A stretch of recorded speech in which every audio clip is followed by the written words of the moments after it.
6 vegades s'ha coronat Nadal al Foro Itàlic de Roma i aquesta vegada ha desbancat el botxí de l'any passat.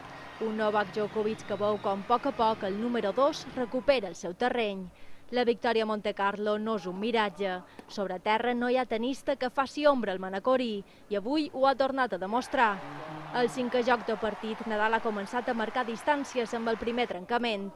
El següent, tot seguit, Djokovic l'ha recuperat, però amb empat a 5 al marcador, Nadal ha arriscat amb una pujada a la xarxa. I ja diuen que qui no arrisca no guanya. La jugada ha sortit rodona amb un nou trencament. Un bon servei i una mala restada del serbi han tancat el primer set per 7-5. L'alegria a la llotja demostrava que aquell era el camí. Todo el partido estuvo muy igualado, ¿no? Cualquier cosa podría haber pasado, pero bueno, creo que he estado muy bien mentalmente, he sufrido con mi servicio, pero he podido aguantar bien todos los momentos complicados, he sabido sufrir, he sabido aguantar los momentos difíciles y después aprovechar los momentos en que él me ha dejado atacar un poquito, ¿no? Yo creo que he hecho las dos cosas bien, defender, atacar, con lo cual me voy a casa muy contento y evidentemente para mí ganar en Roma otro año es un sueño hecho realidad, terminar la temporada de tierra casi.